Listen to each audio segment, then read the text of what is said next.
So a very good morning to you, and you're welcome to this morning's Signpost webinar. My name is Mark Gibson. I'm head of the Teagasc Outreach and Innovation Department. This series is brought to you by Teagasc in collaboration with Dairy Sustainability Ireland, the National Rural Network and Food Drink Ireland SkillNet. And today we're joined by Pat Murphy, who's going to help us with the questions later on. Pat is the head of the Teagasc Environment Knowledge Transfer Programme. Good morning, Pat. Good morning. And today we'll be discussing how we assess biodiversity management practices on intensively managed farmland. And I'm delighted to be joined by Dr. Catherine Keena, who's Countryside Management Specialist with Teagasc. Good morning, Catherine. Good morning. So, Catherine, you're going to be talking to us today about some of the findings from your study as part of your PhD. Is that right? Yes, and the tool that came out of that, Mark, yeah. Very good, very good. And Catherine, the work that you do in Teagasc, a lot of your work is working with advisors and agencies in supporting biodiversity. Maybe you could tell us a bit more about that. Yeah, I suppose anything that goes on biodiversity in Ireland, in the agricultural world, I try to keep up with. Because I suppose I learn a lot from outside agencies and individuals and bring it back to farmers and advisors and Teagasc. So yeah, I'm kind of a middle person. Great, great. Well, it's an important role because I think a lot of the messaging I'm hearing now at the moment is that we have so much research in different areas that we need to get it out on the ground, and so roles like specialist roles like in Teagasc, that linkage between research and practice is so important to feed it both ways. So you have a presentation for us this morning. I have, Mark.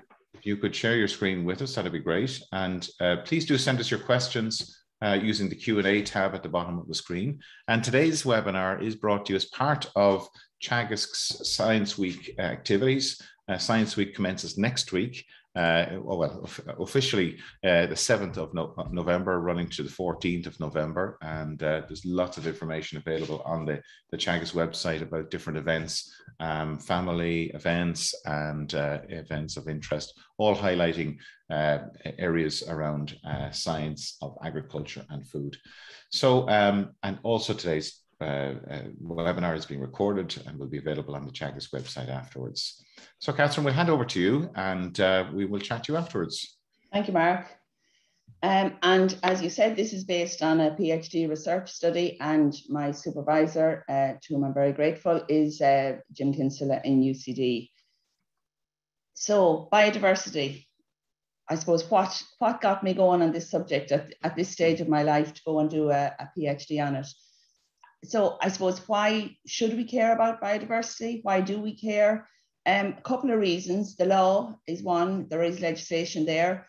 Money talks, and biodiversity is increasingly in the schemes, all the agriculture and agri-environment schemes.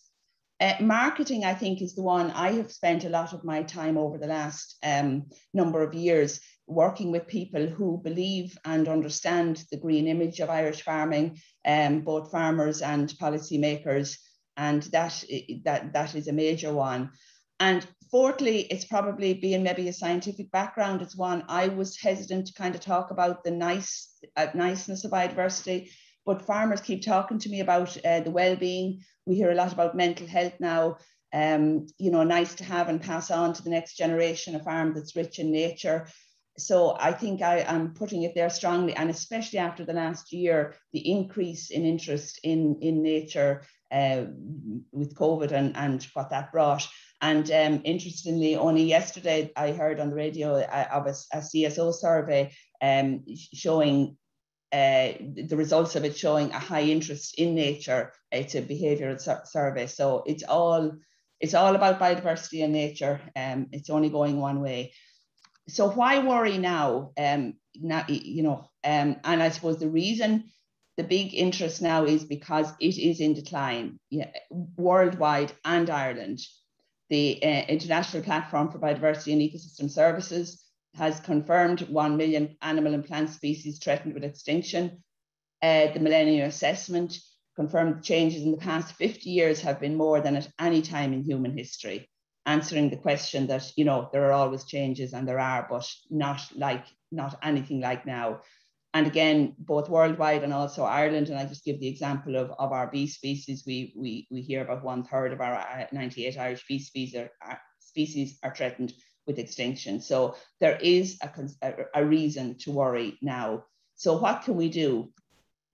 And I suppose I've been working in this area for a long time and was interested in doing something. So again, with Jim Kinsella, thought through the rationale for my specific study. I was always very interested in the intensive agriculture and and highlighting the biodiversity there. And it is clear there's a link there, you know, from the research that there is a link between the intensification of agriculture and the decline in biodiversity. Obviously, we would not have the industry we have today and the food production if we didn't have the intensification. But, you know, there is a balance, I think, and that's where we're thinking about now. And as the majority of biodiversity studies in agricultural landscapes in the past focused on natural and semi-natural habitats, there was a lot of information and awareness about that. And there was like, I'm going back over the years now, there would have been a train of thought that, you know, leave the wildlife, go to the designated areas and to parts of the country and let us farm. But I was never happy with that. And again, you know, there's an urgent need becoming more evident to consider biodiversity management practices in intensively managed farmland. So that was the focus of my study. And from my own experience, from years of walking on the ground on farms as an advisor in Wales and in Cavan, I felt I knew what habitats were out there and I could see the value in them. But obviously I trawled through the literature and scientific and published literature on biodiversity was reviewed to provide a better understanding of its importance, its association with agriculture and methods of measuring. And I came up, between my experience and the literature, came up with 4 broad characteristics of biodiversity on intensively managed farmland. It's practically everywhere. So we're talking about the hedgerows, the watercourses, the field margins, and the farmed landscape structure. I'll explain all these a little later. But these make up the bulk of biodiversity and have the most potential and can live alongside intensive agriculture, in my view. I always have a vision of an intensive farm, you know, superb in biodiversity, and it would be, there can be lots of other biodiversity. There can be woodlands. Some dairy farms that I visited had peatland and uplands and all the other habitats, ponds, but these are the key ones because they're common and they're everywhere. So my study focused on dairy farms in Waterford, a wide spectrum of all intensities. The profile was I visited 149 dairy farmers. On average, they owned 61 cows, or 61 hectares, milked 79 cows. Only 1/3 of them had a stocking rate of over 170 kilos per hectare. So I was visiting the full spectrum. Farmer typically 49 years of age, male and married. On at least 42% of the farms, likely to be a successor carrying on dairying, and increased milk production was planned. Now, this study, the survey part of the study was carried out in 2013, which will account for the increased milk production planned there. So the typical, very, very important group of farmers because they're going to be around for the future. And so I assessed their attitudes to biodiversity, and again, bear in mind it was 2013, and that, you know, but some things may have changed, but some things, you know, it will be obvious that they haven't. 97% would like to see biodiversity coexisting with dairy, which is a fantastic finding. Nobody was against it, but improving biodiversity was not a priority, in the sense that I think we all understand you have busy lives, 101 things to do. Things keep getting dropped off the list that we would, the like to do list, as opposed to the priority list. Interestingly, back then, most farmers were satisfied with the current level of biodiversity, and only 12% believed the level of wildlife had decreased in the past 10 years. They were acutely aware of financial implications, as they believed that taking the environment into account would lower farm profits. And we have to be realistic about about this, rather than pretending everything is a win-win. And tidiness was important. And again, that can be the bane of the life of anybody interested in biodiversity.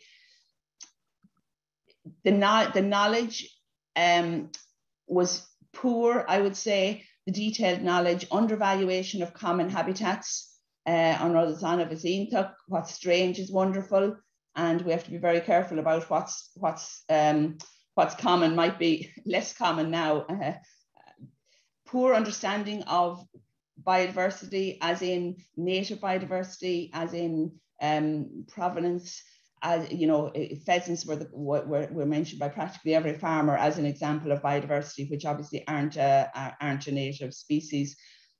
Watercourses with no fish, a common comment would be there's nothing in them. And of course, I see all the little the mayflies and the little bits and pieces that were in those small streams and watercourses that also lead to bigger watercourses. Only 12% believed the level of wildlife had decreased, and I think I thought about that for a while and asked a few people, and they said, look, you can hear everything around us, again mentioning the pheasants and the foxes and the different biodiversity.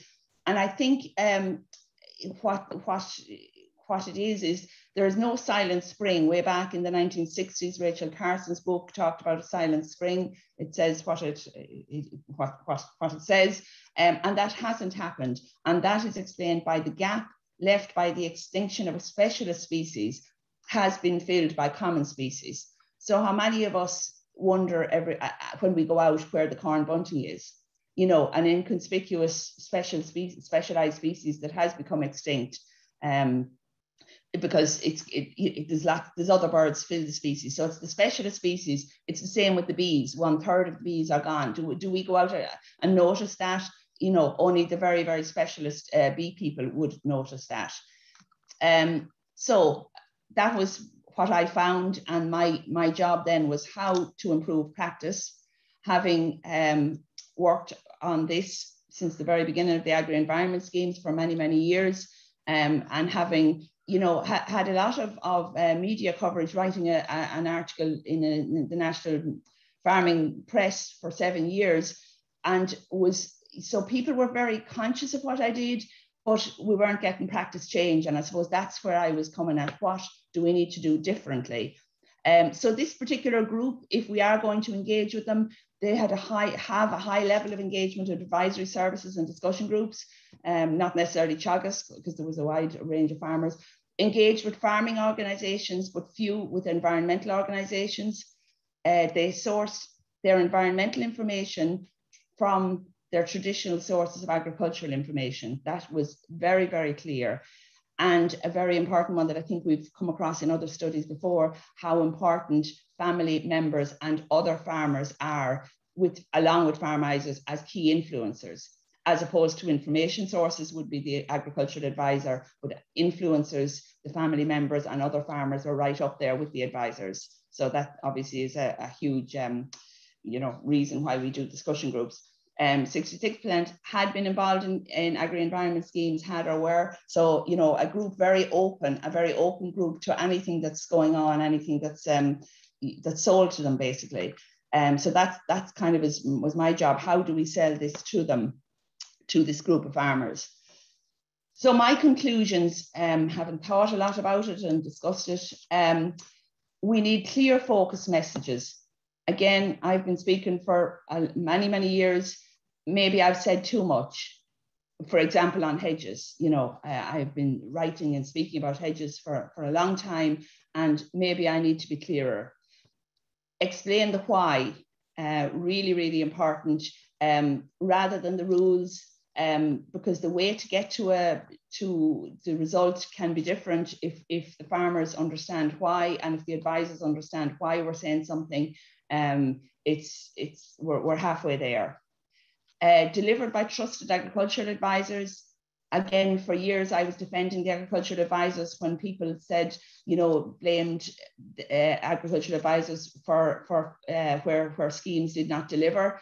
And again, I think I've been proved right, because we see how in the hen harrier, in the reap, in the pearl mussel, in the burren, where the agricultural advisors are the key people delivering those, given the right circumstances and the right, the right atmosphere and whatever. Through discussion groups, again, really important. So this, but also then I said, okay, they're all the clear things. I'm sure most people agree with those, but what can I do to help? I said we need a tool that is simple. All of us advisors know the back of the envelope calculations that you do standing out on the field when you're working out how many cows or how many paddocks or what grazing times, how important that is to be able to do back of the envelope calculations. We need a tool that gives clear signals, not just measuring for the sake of it. We need a tool that allows comparison, because we know comparison either with others in a group, nationally from other figures available, or comparison over time, with maybe a discussion group doing the same exercise, or any group doing the same exercise in time. Facilitates the setting of goals. So again, where are we now and where do we clearly want to be? A tool that is a measure of improvement. So if I go up on the scale, I can clearly say I have improved. And a tool that facilitates discussion in group settings, which enables, which is a very effective way of delivering practice change. So that was my task then. How do I do this?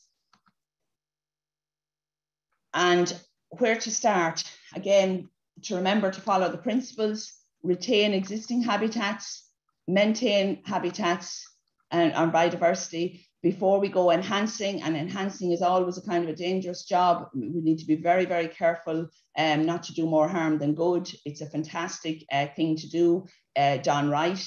And before we create. And what we have found is people tend to jump to the create before we go to the maintain. So I focused on the maintenance of the key habitats on farms. And again, to be clear, why native is best for biodiversity. Native Irish species are in tune with each other with timing of flowering, budding, leaf fall, etc., suiting their associated dependent species. Irish provenance, plants grown from seed from plants growing in Ireland, really important when you're planting something. Species native to Ireland grown in another country act differently, and our food chain explains that. And again, we're familiar with the invertebrate species associated with various trees, how good the willow and the oak are, and they're the ones that have been around the 10,000 years in the country, and all the associated species have been. I came across an interesting comment from a researcher, Dumont, in 2005. He warned of the danger of aesthetically pleasing or charismatic species being favoured over ugly ones. So it kind of, it is important to check ourselves that we're not doing something. We must stick to the science, we must stick to the evidence when we are talking about biodiversity. And it can be a problem because biodiversity can be seen as simple and everybody knows it, as opposed to, let's say, nutrient management or carbon. A lot of people know about biodiversity and maybe sometimes make simple mistakes. So I suppose we need to be very careful, doing something that looks nice, or if we are, that we clearly distinguish that from something that is good for biodiversity. Okay, so the Teagasc, the resultant tool we have come up with is for biodiversity management practices on intensive farmland, focuses on the 4 broad characteristics that I spoke about, and we came up with relevant questions on each one of those. The number of questions does not determine how important it is, which is why in the index that I used, the 4 areas were considered equal, because I'm not getting into the argument, and there is no research to say one habitat is more important than another. You can argue for we need all, and we need all equally. So the questions then, I came up with that. Okay, so I'm going to run through the questions then on the 4 broad areas. Ended up with 8 questions that are in the self-assessment tool. And the first one then being hedge management. And Mark is going to do a little poll on this one. Okay, Catherine. So apologies to those who joined earlier on who didn't have a understanding of what poll was the question they were being asked. Well, maybe Catherine, you talk us through there the question that you, or the answer you think, or the different, if you could describe the different hedges for us, perhaps. Okay, so when I'm talking to farmers, I often ask them which would they like to own, because everyone is entitled to their opinion. But when it comes to which one is best for biodiversity, I suppose we need to be a little bit more scientific about it. However, I suppose this is a very good example that there's not an easy answer. You can see that A has a fantastic canopy, superb, you know, fruit and flowers. So it is good for biodiversity. D would be good if it was a bit taller, because it is a dense base, but it is probably the worst one there as it stands. And B is on its way to A, and I suppose C is my compromise for the top hedgerow. So my whole mission, I suppose, is to turn D into C, and we would be a huge important there while holding on to A and the likes of it. And we'll talk a little bit more about that.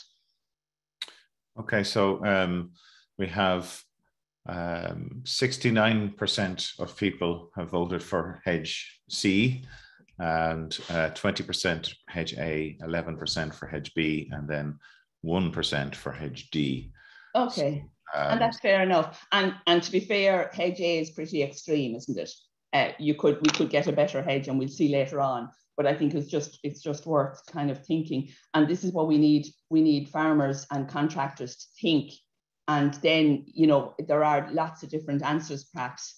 So it's fair to say we have a fairly tuned in audience today. So 69, nearly 70% of people going for hedge C. So like you say, it is a compromise. And I think we discussed this yesterday about that some people would be saying that why aren't we letting hedgerows just go natural entirely? And that, I know you have some views on that. I can't move on, Mark. Is that because of the poll? Sorry, I'll stop the poll for you now.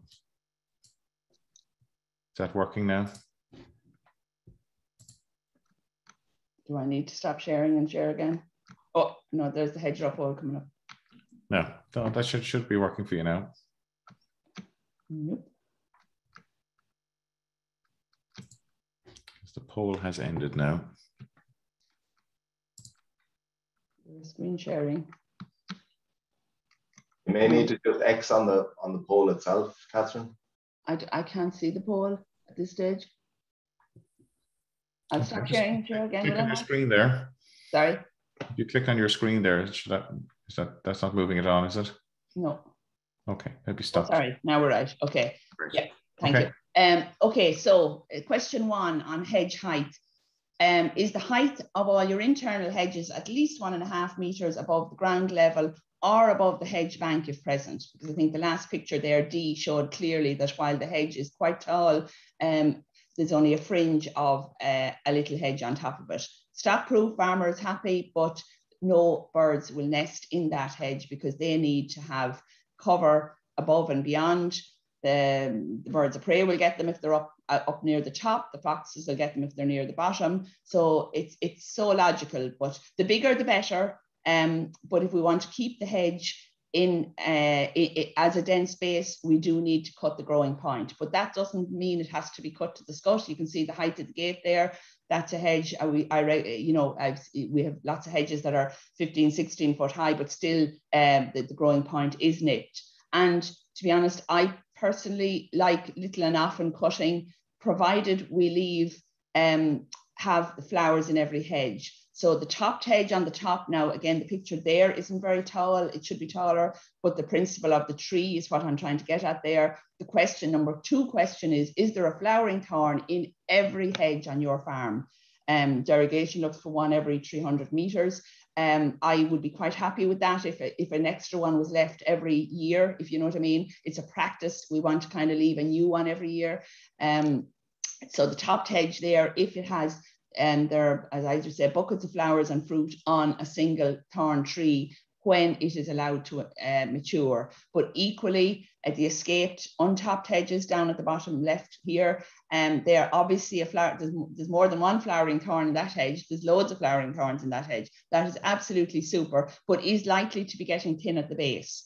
But is super because it will also have all the other flowers in it.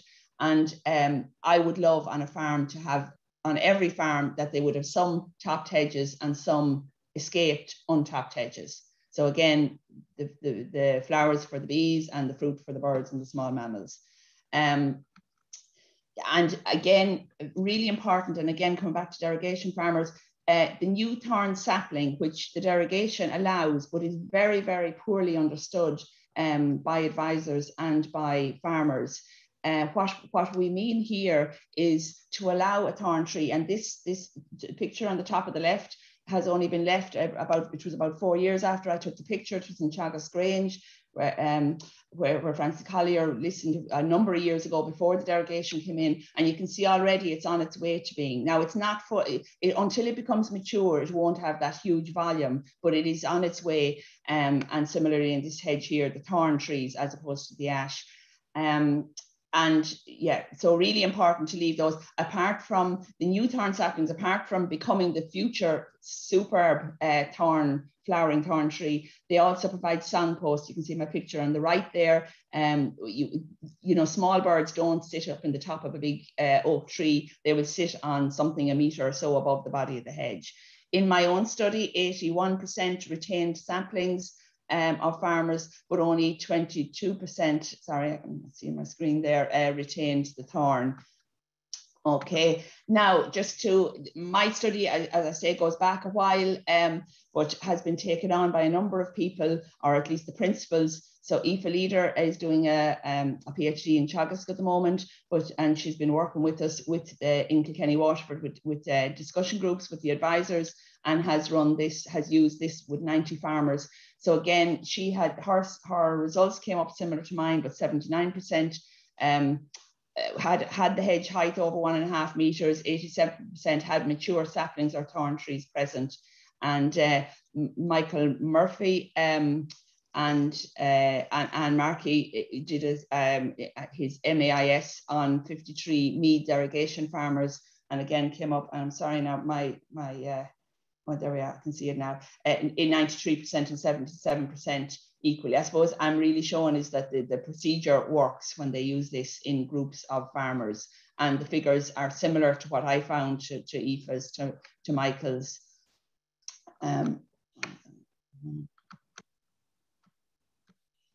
now, why is that not going on?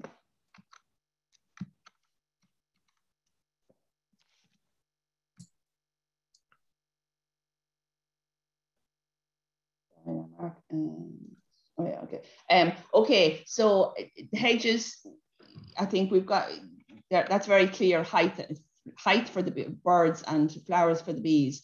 However, the elephant in the room is there's no point in talking about fantastic hedgerow management if there are only a few on the farm. And this is where the layout of the farming platform becomes very important. And again, the different landscapes there are typical of what we would see throughout the country. And again, there's a lot of work done on the value of the mosaic landscape, you know, going from the value of an individual hedge per area to the linear length of it with its edge effect and the soft, you know, connections with the field, going up to intersections, you know, cross T's and crossroads of hedges, up to a mosaic in the landscape. You know, the value of a hedge increases phenomenally, it way more than the area that it takes up. You know, birds, bats, bees go out, they fly along hedgerows, along corridors like that. So it's kind of obvious, but we need to keep remembering that. So the question for the farming platform is your average field size less than 5 hectares? So if you've, you know, 100 hectare field, and if you have 10 fields surrounded by permanent boundaries, not wire fence, that's your average field size. And that is really important. And the average field size per farm again, my study showed five hectares was the average, which is interesting. That's also the figure that if you are increasing a field more than 5 hectares, you need to get EIA approval. But what's really interesting here is the range of average field size. Now, and I am talking about average because, again, variety is the spice of life for biodiversity. So it's not that we want minimum sizes. Some big fields suit certain birds, but you know, so the average of the 150 to 49 dairy farmers that I visited, the smallest average field size was just over 1 hectare, and the largest was 37. So again, which is better for biodiversity? There's not much point in talking about hedgerow management when we're talking about the picture on the right. So I think that we need to be aiming for that. And again, dairy farmers are very positive towards this. They're not against it. I know it's hassle and priority and cost, but it's not going to stop them farming if it's quite a good thing to do. Sorry now. Okay, so an IFA study then on the 90 farms was, again, the average field size, 77% of them were below 5 hectares. So I suppose it's the ones in red that we would be wondering, can we, by putting in a hedge, improve that figure? It would, and that can be measured over time. Then moving on to field margin management is the third characteristic, third area. So uncultivated field margins is the one question. Do you always retain at least 1.5 meters of uncultivated margins when you are cultivating? Or, as most farmers would say, if they're answering the question, you know, do they go as close as they can to the butt of the ditch? And it's really important. And I find this I often see it around me where a farm has been taken over from, you know, an elderly or a non-intensive farmer. And, you know, while the center of the field is being improved, without thought or actually causing themselves a problem, the margin is sprayed and ploughed and probably not even utilised afterwards, and it causes more problems. So I think it's a really important message to get over to where you have, when reseeding, is, you know, not to spray, not to fertilise, not to. I look at REAP has taken this up, and it is absolutely fantastic. I am delighted with what REAP did in this. Has highlighted grassy margins, the value of them. And now they're fenced, and perhaps they should be, but my questions weren't going that far at this stage. So the reason is it allows native wildflowers and grasses to grow, providing habitat for biodiversity. It's not all about the bees and the flowers. Rank grass is very good. That's where you'll find the shrews and the mice, and that's where the barn owl would come along and find and be at night. The grassy margin, I know I said one to a group of farmers lately, and they were astounded because they know how much I love hedges, and to say that a grassy margin could be almost as good, they were quite shocked. But I am passionate about that. It's the one thing that's missing. That rank grass is missing on an improved grassland farm. And again, going back to the linear feature, the fact that it's linear is much more important than leaving a field, let's say. Okay, so only 20% in my study retained an uncultivated field margin. Just again, it always comes up with the margins. We talk about the bees need flowers. That message has got out very strongly. In fact, the All-Ireland Pollinator Plan has been almost too successful. I've been on the steering group from the beginning, and I just want to highlight what has been agreed, and there's a number of us talk about this a lot. The All-Ireland Pollinator Plan is often asked, should I plant wildflower seed? And the Pollinator Plan says the pollinators themselves would say no. That's on the front of the Pollinator Plan. And the Farmland guidelines in the All-Ireland Pollinator Plan, which I was involved with way back, and we've never ever recommended sowing wildflowers on farmland. Unsprayed field margins, it speaks for itself, but it is a common practice for all sorts of reasons. So I think we need to get very innovative about how we manage our wire fences and how we manage the area there without needing to spray. Almost half the farmers spray within the field margins. and they don't do it for fun. Again, it's like Brendan Dunford said, you listen to why they do something. People don't do things without a reason, but it's really, really bad for biodiversity. So if we can come up with ways of managing our margins at the butt of our hedges without spraying. And again, IFA in only 22% of the farmers in Kilkenny Waterford maintained uncultivated margins, and 40% of them maintained them unsprayed. And again, Michael Murphy in and Anne Markey in Meath on the derogation farmers, they are 8% and 74%. So, okay. Okay, on to the fourth and last area, the watercourse management. So again, my study found, and it's typical of other studies, that 87% of farms had watercourses. It's an interesting figure. The average length was over 1,300 metres per farm, but again, a high range there, 80 up to 8,000 metres. The farmers saw the main advantage of having watercourses is having a backup supply of water. That was after some of the frosty years where water had been a problem. Dairy farmers who had engaged in agri-environment schemes had better watercourse management practices, such as fencing and creating watercourse margins, unsurprisingly. The fenced watercourse banks, I know there's a lot, and there's a fantastic amount of good work going on water with ASSOP and LawPro, and lots of advisors are very conscious of water quality, but we must keep the biodiversity angle in there, and I suppose that's why I'm putting it in, because it's also a biodiversity issue. I've worked with Inland Fisheries Ireland over the years, and are very clear what's good from what's structurally good from a habitat point of view. So the banks there with the kingfisher, to have a fence on a bank rather than the animals walking right through streams and watercourses allows vegetation grow, protects the habitat, and reduce siltation. 85% had watercourse banks fenced.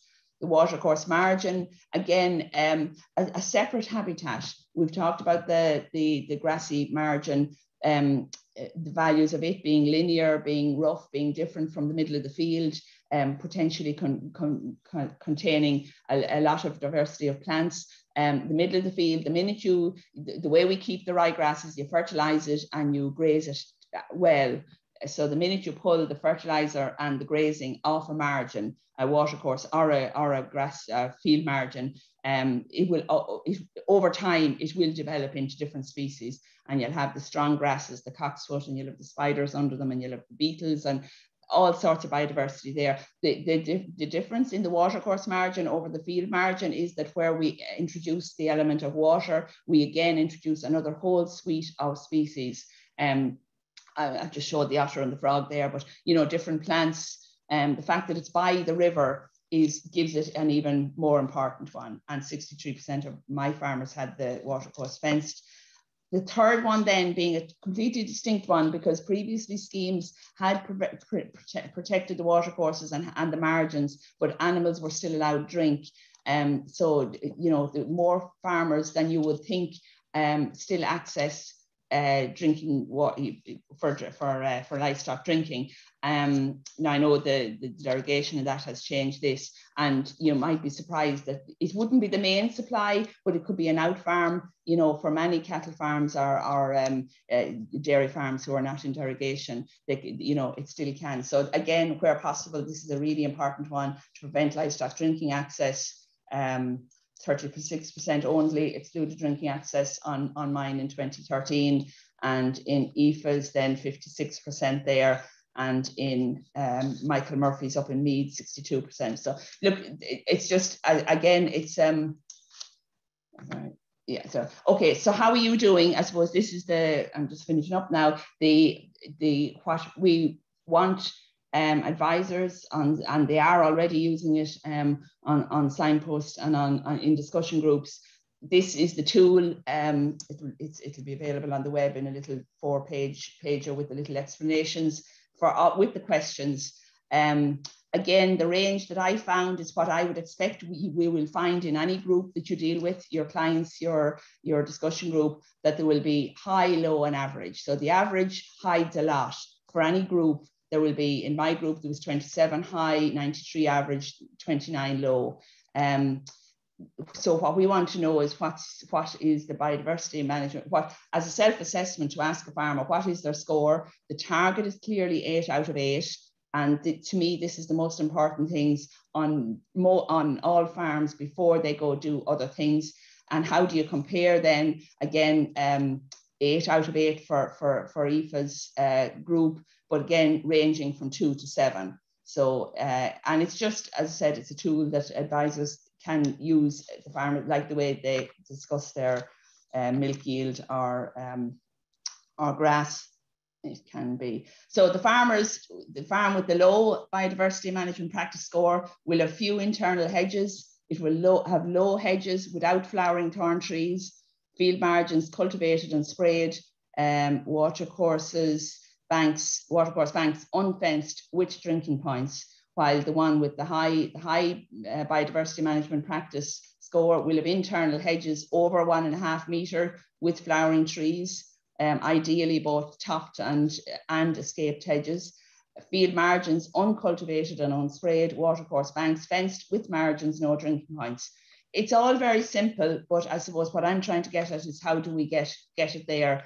And that's about a minute left. Yeah, my last slide. Farmers who felt it was important to encourage wildlife on their farms were more likely to be in the category of farm who ranked high on the index. And I suppose Babi Dayum, in a speech to the IUCN, said we will only conserve what we love. We will love only what we understand, and we will understand what we are taught. And I believe in that, and I suppose that's what I'm hoping I have done today a little bit. Thank you, Catherine. You covered a lot there. A relatively short space of time.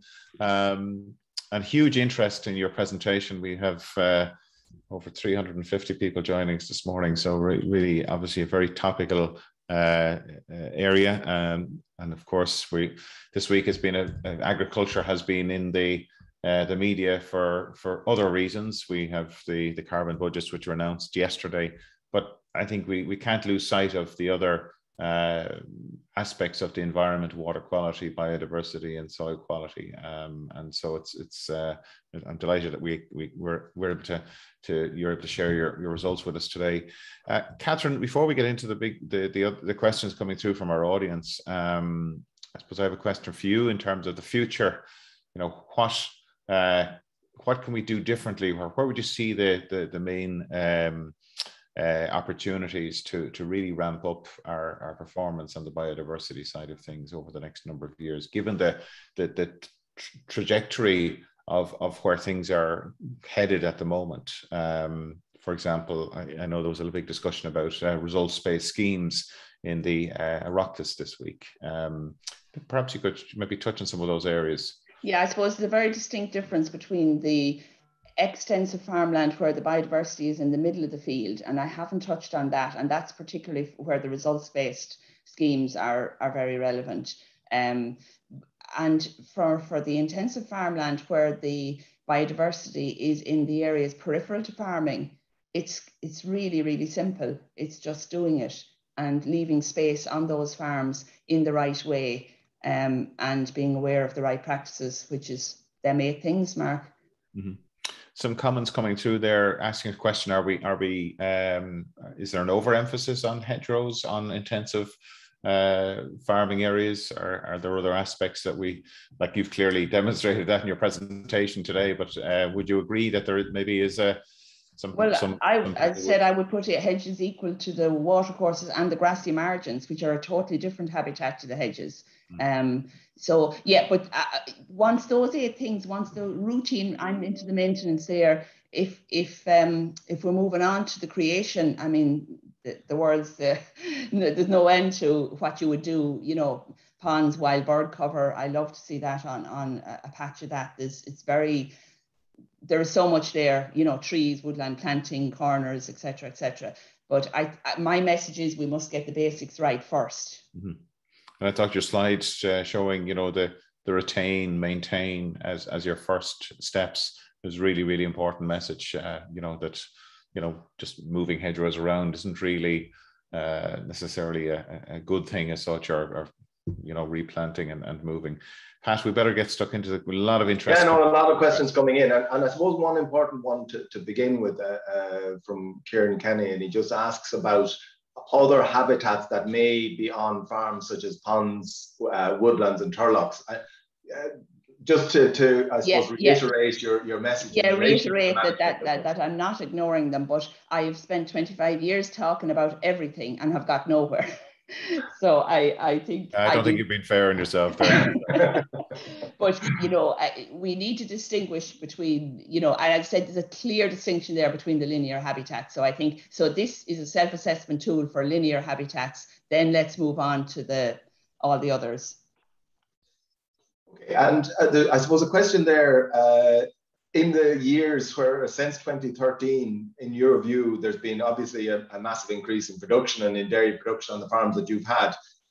In your view, has it led to a loss in biodiversity, or have they managed to maintain, or have you seen an improvement in the biodiversity in those farms that you're studying? I know there hasn't been a repeat study, but you live in the area. Well, even what Aoife did and what Michael did. So I would hope there isn't a loss, Pat. I think we've moved away from the loss. But obviously, if we're at kind of an average of 5 out of 8, we could do a lot more on the margins. I hope the hedges haven't disappeared. I'm worried about the management of the hedges again. I'm worried about the those tall, love fabulous hedges being cut down, and I'm worried about the other ones not being maintained right. So that's where the loss in quality, if we don't get our management right, is the biggest concern. Some comments coming through there just on the apparent lack of joined up thinking between the different agencies involved, the county councils and even contractors. And I know you have done a lot of work with agricultural contractors over the years to promote the compromise or the ideal hedgerow. Is there more we can do there? Yeah, and again, it goes back to the confusion. It's like the confusion over the escaped hedge and the topped hedge requiring totally different management. On a farm, there are 3 types of hedges. There's hedges that mirror your neighbour, and in general, they are tall escaped hedges, and they're usually never touched, or else people end up in court. And but there's also then the ones I focus on as the internal ones, because they're the ones we can make most progress with. But the ones you're touching on now are the roadside hedges, and they cause me a lot of grief. But I mean, safety comes first. There's no question about that. I think we can do things a bit better than present. They're the showcase of as one contractor said to us last year during Hedgerow Week, they don't need to be skinned to the butt, but safety comes first. And I think, but they're possibly an unfair reflection on the hedges throughout the farm, if you know what I mean. Yeah, it's what's visible from the road, I suppose. Mm-hmm. Yeah. The question there: should all hedges be multi-species and include specimen trees? Well, I mean, they are what they are. When if we're talking about newly planted ones, okay, so what we have. But I assume when we're talking about newly planted ones, again, there's for and against. The best hedge is a pure whitethorn hedge. It can still be extremely good for nesting, and if it's the trees are allowed to grow in it, you have the flowers as well. But where you add species gently, or that's if we are going for a topped hedge. Again, before we plant a hedge, are we planning it as a traditionally topped managed hedge, or if we're planning it as an escaped tree line untopped hedge? I would put all 15 native species into the hedge, including the oaks, etc. Well, wherever, So again, it sounds simple, but it's not simple. We need to be clear what we're planting. If we're planting a hedge that what we want to maintain as a hedge, take the wire away and keep the base thick, which is what a lot of farmers want. I would add species. I would only add the hedging species. I wouldn't add the smooth stem species. And again, we've clear videos on that, what we would do. But we need farmers and advisors to think about what they want. The question there is there a role for regulation and support? Rather than a simple rule. Sorry. There's a question there. Do we need regulation and supports to improve the management of hedgerows? I would put education first. Yeah. I mean, my farmers said to me they do what the contractor, most of them, half of them did what the contractor, they think they know best. The contractor does. They're constantly telling me they do what the farmer pays them to do. And to me, they're all doing what they think the neighbours want. So the general public and education from outside has a huge bearing on this. I mean, putting the level on the hedge, showing your skill of management, you know, neat and tidy. I mentioned tidiness early, but that, you know, we need the media, we need the public, we need everybody to kind of switch. I wouldn't blame anyone in particular, but we need, like, yeah, we need to know, because I mean, I still know, and in particularly maybe elderly relatives will talk about untidy and poor farming, and isn't that a lovely neat hedge, when I'd be trying to keep my mouth shut. Okay, there's a few questions in there about the management of your margins around fences, and how do you propose to do that without spraying? Well, I think REAP has it. We need margins around every field with a fence, and then you're keeping away from, you know, you're keeping away from the hedge. You will have less problems, you'll have less fertilizer. You know, when you look at the rank grass along the roadsides, you do not have nettles or thistles or docks, because there's no nutrients there. They've never been sprayed, or at least the ones that haven't been sprayed do not cause a problem. That's what we need in our margins in every field. It will take time. We'll need cutting in the meantime. We need maybe more work on that. But I think it's clearly margins around fields, Pat. Just a slight follow on from that, Catherine, around watercourses, you know, fencing of watercourses. Does this not destroy the diversity of riparian vegetation? Really, promoting coarse vegetation only is the question. Yeah, I mean, this is where the management is important. I mean, a grassy margin, be it on a watercourse or on a field, is not abandoned land to turn into scrub. Scrub can be good if that's what we want. And that's what, again, a legacy from the past, when we were afraid, we fenced off them in reps. And while we could have cut them, there was a fear, and they weren't managed. Then grassy margins need to be cut. Ideally once every 3 years, to have a variety of hedge types going through the winter. But if you leave them longer than that, we're into scrub. And if that's what you want, that's fine, but that's not a grassy margin. We have a positive comment coming through here, Catherine. Well done, Catherine. A voice of reason and knowledge in the middle of a lot of shouting and noise, particularly this week in the media. So just want to pass that on to you. Okay, I suppose a couple of other questions in relation to other margins. There's a question there in relation to the value of traditional walls. Do they count in terms of your assessment, and what kind of value and biodiversity value can they have, and how should it be managed? Absolutely. And I suppose where they'd be captured there in the average field size is permanent boundaries. So walls would be in there. Then as regards the management of walls, no more than banks would be the other one I would love to highlight. So we don't have those two. We could have management practices for them, because I think the value of in particular hedgerow banks, which are without vegetation, and they're not recognised in REAP, which I think is a mistake. I think we need to value those, because when you think of those strips of land, of the flora and fauna and fungi and mosses that are living on those stone walls and on those, we'll say, broken down banks, not my perfect hedge, but there's still a huge diversity of flora there going back 2,000 years. So that's, you know, that is valuable. But it's not just in my questions, Pat. Yeah. Okay. A question there in terms of any ideas for how the new agri-environmental schemes might include some of the things you're trying to incorporate or trying to get across? Well, I think the margins, you know, are here to stay, I hope.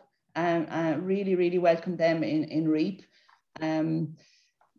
The hedges, you see, I suppose a lot of the measures, reps said everything right, but it just didn't always follow through. And we have the momentum now. We have the education of everybody involved in the schemes, I think, to promote the right. Like, people don't do the wrong thing for the fun of it. They often, and this is where I feel worst, is that, you know, if people do something thinking they're doing right, and that's what we need to change. So I would have great hope for the schemes, Pat. Okay.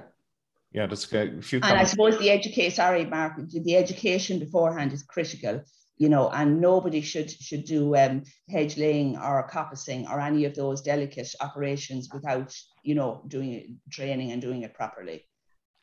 Yeah, just a question in a similar theme. A lot of our small number of farmers have little regard for hedges, and e.g. removal during summer months. Fines seem to be too low, as reported in the media. What can be done to stop this as bringing all the good work of farmers and advisors? I suppose that kind of speaks to the education piece that you've been talking about, but is there more? The legislation is there, but I mean, that again, and the media around what's right and what's wrong, because, you know, and that goes with the increase in interest, I think.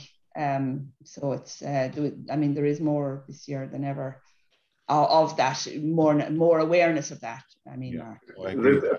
So what I consider to be a really important question: is it possible to get experts onto a farm to help farmers identify and understand positives and negatives in individual holdings? And I suppose that's where the REAP scheme that you've talked about is beginning to have an impact.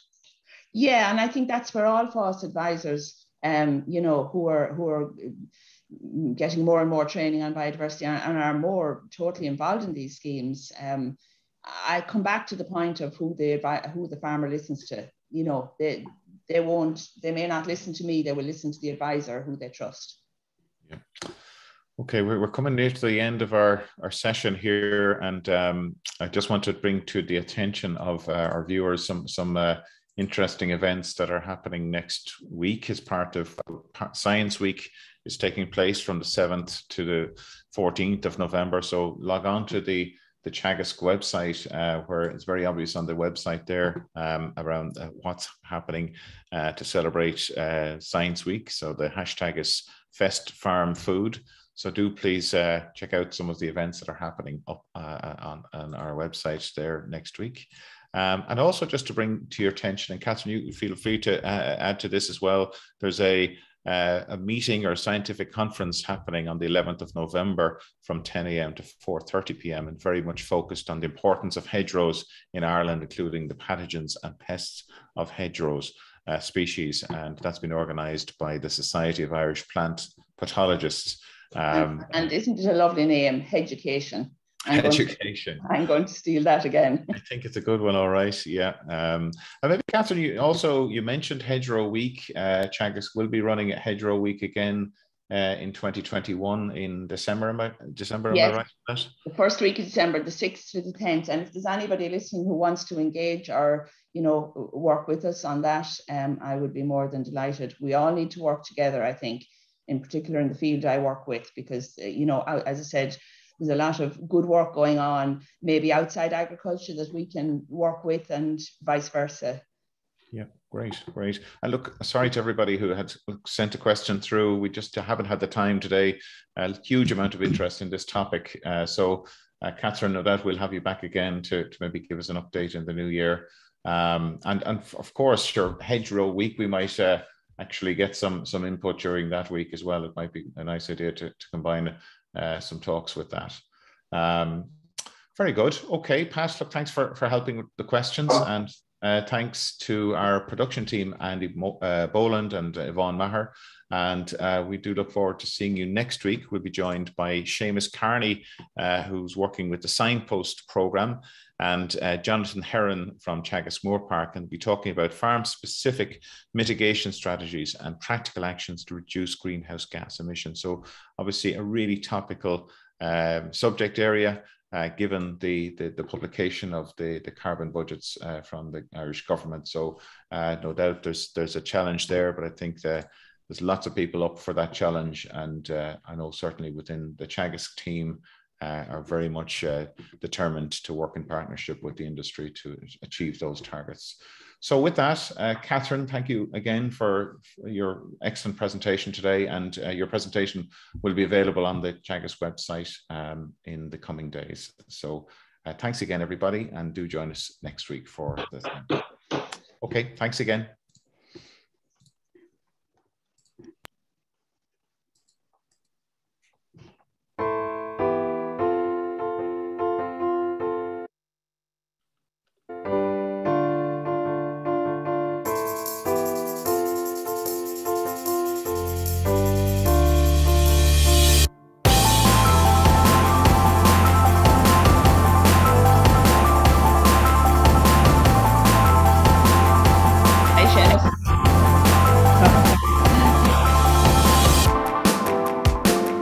It flies.